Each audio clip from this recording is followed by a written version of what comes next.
इस वक्त आप आराम से बैठकर इस वीडियो को देख रहे हैं, मगर मैं आपको कहूं, आज जिस जगह पर आप अभी बैठे हो वो जमीन आज से करोड़ों साल पहले 8,500 डिग्री के तापमान से उबल रही थी, या जिस जगह पर आप बैठे हैं वो जगह लाखों सालों तक बर्फ से ढकी हुई थी। ये दोनों बातें सच हैं। 850 करोड़ साल के सफर को देखने वाले हैं। इस भयंकर टकराव की वजह से पृथ्वी के हिस्से कणों के रूप में अंतरिक्ष में फैल गए और एक रिंग्स की तरह पृथ्वी की परिक्रमा करने लगे। इन्हीं परिक्रमा करते हुए कणों में टकराव होने लगा, जिसके कारण हमारे चांद का निर्माण हुआ। उस वक्त पृथ्वी पर सिर्फ एक ही समुद्र हुआ करता था और वो था 1900 डिग्री सेल्सियस की तापमान पर उबलते हुए लाविका। उबल रही थी वो सारी चीजें जिसे आज आप अलग अलग नाम से जानते हैं। वक्त के साथ साथ पृथ्वी धीरे धीरे ठंडी हो रही थी, जिसके कारण पृथ्वी के भारी तत्व जैसे धातु और रेडियो एक्टिव पदार्थ पृथ्वी के केंद्र में जाकर इकट्ठा हो गए और हल्के पदार्थ पृथ्वी की सतह पर आ गए। लाखों सालों तक पृथ्वी पर उल्कापिंडों की बरसात हुई और इन गिरते हुए उल्कापिंडों में जमा था नमक, मिनरल्स और पानी। करोड़ों सालों तक इन उल्कापिंडों की बरसात होती रही और धीरे धीरे पृथ्वी की ऊपरी सतह पानी से ढकने लगी। वैज्ञानिकों के मुताबिक यही वो वक्त था जब दूर गहरे पानी के अंदर निकलते ज्वालामुखियों से पहली बार सूक्ष्म जीवों का निर्माण हुआ। लाखों सालों बाद एक वक्त ऐसा आया जब पृथ्वी की पूरी सतह पानी से ढक चुकी थी। हमारी पृथ्वी के सबसे अंदर का कोर रेडियो एक्टिव पदार्थ से बने होने की वजह से हरदम गर्म होता रहता है, लेकिन जब भी पृथ्वी की ऊपरी जमीन ठंडी हो जाती है तब पृथ्वी के अंदर की गर्मी बाहर नहीं निकल पाती, जिसके कारण ज्वालामुखियों का निर्माण होता है। और उस वक्त कुछ ऐसा ही हुआ। पानी से ढकी हुई पृथ्वी पर हजारों की तादाद में ज्वालामुखी निकलने लगे और आने वाले लाखों सालों तक इन ज्वालामुखियों का निकलना जारी रहा, जिससे पानी के ऊपर जमीन का निर्माण हो रहा था। इस वक्त भी पृथ्वी पर वातावरण न होने की वजह से अंतरिक्ष से उल्कापिंडों की बरसात हो रही थी। आज से लगभग 300 करोड़ साल पहले पृथ्वी पर ऐसा वक्त आया जब पृथ्वी का वातावरण लगभग स्थिर होने लगा था।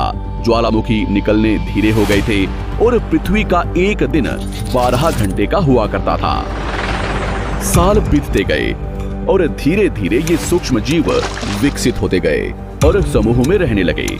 आज से लगभग 250 करोड़ साल पहले पहली बार पृथ्वी पर ऐसे जीवों का निर्माण हुआ जो जीने के लिए ये पानी के अंदर के मिनरल्स यानी खनिज पदार्थ और धूप का इस्तेमाल करते थे और मल त्याग के रूप में ऑक्सीजन बाहर निकालते थे। इस वक्त तक पृथ्वी पर ज्यादातर ज्वालामुखी निकलने बंद हो चुके थे और इन माइक्रोबैक्टीरियाज की वजह से वातावरण में ऑक्सीजन की मात्रा बढ़ रही थी। वातावरण में ऑक्सीजन बढ़ने की वजह से पृथ्वी का वायुमंडल बनना शुरू हुआ और आने वाले हजारों सालों तक वातावरण में ऑक्सीजन की मात्रा बढ़ती रही, जिसकी वजह से पृथ्वी के ज्यादातर हिस्सों में ये सूक्ष्म जीव फैल गए। हजारों सालों बाद एक वक्त ऐसा आया जब पृथ्वी में ज्यादा ऑक्सीजन बढ़ने के कारण ये सूक्ष्म जीव मरने शुरू हो गए। उस वक्त तक पृथ्वी का वातावरण ठंडा होने के साथ साथ ऑक्सीजन से भी भर चुका था, जिसके कारण जमीन और वातावरण में स्थित आयरन यानी लोहे के मिनरल्स पानी में स्थित ऑक्सीजन से रिएक्ट होने लगे और एक वक्त ऐसा आया जब पृथ्वी की जमीन आज के मार्स के जैसे लाल हो चुकी थी। वक्त बीतने के साथ साथ धरती की टेक्टोनिक प्लेट्स में दरार होने लगी, जिसके कारण पृथ्वी के अंदर का लावा जमीन की तरह कई लाखों सालों तक खुला उबलता रहा और यही वो कारण था जिसके कारण पृथ्वी के वातावरण में कार्बन डाइऑक्साइड की मात्रा बहुत बढ़ गई और पृथ्वी पर एसिड की वर्षा शुरू हो गई। एसिड रेन की वजह से पृथ्वी का तापमान घटने लगा और तापमान इतना घटा कि पृथ्वी के ऊपर स्थित पानी बर्फ में परिवर्तित होने लगा। पृथ्वी पर पहली बार भयंकर आइस एज आया। इस वक्त पूरी पृथ्वी सफेद बर्फ से ढक चुकी थी। आमतौर पर जब धरती पर सूरज की किरणें गिरती हैं, तब जमीन उन किरणों को सोख लेती है, मगर क्योंकि पूरी पृथ्वी बर्फ से ढक चुकी थी और क्योंकि बर्फ सफेद और चमकीली होती है, जिसके कारण सूरज की किरणें धरती पर गिरने के बाद वापस चली जाती थी। इसी कारण से पृथ्वी कई लाखों सालों तक बर्फ से ढकी रही, मगर फिर से पृथ्वी के अंदर स्थित गर्मी ज्वालामुखी के रूप में निकलना शुरू हो गई और इन ज्वालामुखियों से निकलने वाली गर्मी ने बर्फ को पिघलाना शुरू कर दिया। धरती की ज्यादातर जमीन एक जगह इकट्ठी हो चुकी थी, जिसे आज हम पैंजिया महाद्वीप के नाम से जानते हैं। पृथ्वी का वातावरण और तापमान लगभग स्थिर हो चुका था और अब करीब 21 से 23 घंटे का दिन हुआ करता था। अब समुद्री जीव पानी से बाहर रहने लगे थे और वातावरण के हिसाब से उनके शरीर का रंग रूप बदल रहा था। धीरे धीरे ये जमीनी जानवर डायनासोर्स में परिवर्तित हो गए। जिन डायनासोर्स ने पेड़ पौधे खाने शुरू कर दिए, उनका शरीर लंबा और विशाल रूप से विकसित होने लगा। कुछ डायनासोर्स शिकार किया करते थे, जिसके कारण वे छोटे और तेज होते चले गए।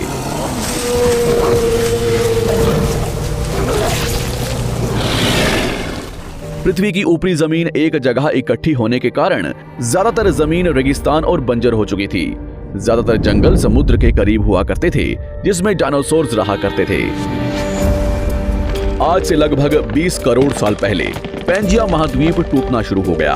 पैंजिया के विभाजित होने की वजह से पृथ्वी की ज्यादातर ऊपरी जमीन पानी के संपर्क में आने लगी, जिसके फलस्वरूप पृथ्वी पर हरियाली बढ़ती गई, जिस वजह से डायनासोर्स और ज्यादा विभिन्न और विशाल होते चले गए।